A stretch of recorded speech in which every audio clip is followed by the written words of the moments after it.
Tout le monde en est bien conscient, au-delà des petites querelles de clochers qu'on a pu connaître, qui ont parfois fait la joie, des chroniqueurs de presse, etc.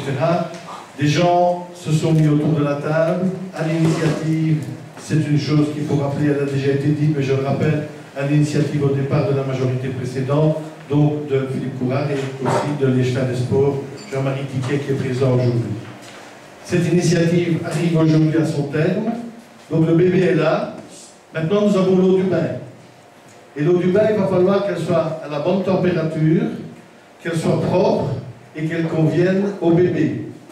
Le bébé, il est, d'après les premières informations que je viens d'avoir, il est assez gourmand, mais franchement, je m'y attendais un peu parce que à partir du moment où on regroupe les activités, où on regroupe les forces vives, où on part sur l'idée d'une école de jeunes, parce que ça c'est fondamental dans les motivations à fournir aux autorités supérieures pour avoir des subsides. Il est clair que si on ne part pas sur une idée d'école de jeunes, les subsides seront beaucoup plus difficiles à obtenir. Je peux vous dire que je suis très heureux, que le collège est très heureux, et je vous donne rendez-vous dans un mois lors de la confection du budget communal. Vous verrez qu'on n'a vraiment pas l'intention de traîner. Je n'en dis pas plus parce que le budget n'est pas encore tout à fait clôturé, mais franchement, vous verrez qu'on n'a pas l'intention de traîner en chemin. Maintenant, il y a déjà des infrastructures qui sont disponibles pour démarrer. Il y a des obligations de part et d'autre au niveau urbanistique et autres, mais notre attitude restera ce qu'elle a toujours été. Nous allons demander, sur base du projet rédigé par le comité du club fusionné, donc sur base de ce que vous venez de nous dire et de ce que je viens d'apprendre, nous allons rédiger un cahier des charges et nous demanderons, c'est clair, c'est net, une étude sur les deux sites. Ça veut dire que l'auteur de projet qui ne fera pas d'étude sur les deux sites sera écarté d'office.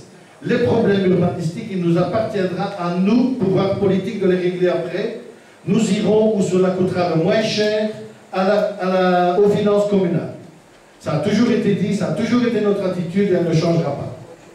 En tout cas, je tiens à vous dire que je suis, je le répète, très heureux. C'est un long aboutissement. Je suis très heureux de voir un comité avec des gens des deux clubs et je suis convaincu que la base est là, elle est bonne et j'ai entendu dire qu'il n'y aurait pas d'équipe, il y aura beaucoup d'équipes dans les années à venir. Le projet, il est beau, il est grand et un responsable provincial m'a dit c'est peut-être la disparition d'un club, mais il faut partir avec beaucoup d'optimisme, beaucoup de volonté et beaucoup de bonne volonté autour du club. C'est surtout ça qui va être important, c'est de trouver des gens qui veulent s'investir. Tout le monde sait que le bénévolat, il est de plus en plus limité, mais dans une ambiance, dans une bonne ambiance et dans un esprit créatif, il y a moyen de redémarrer vraiment quelque chose de convenable. Je vous félicite tous, les dirigeants, mais aussi les supporters, les joueurs qui sont là. Je pense que vous êtes à l'aube de quelque chose de beau.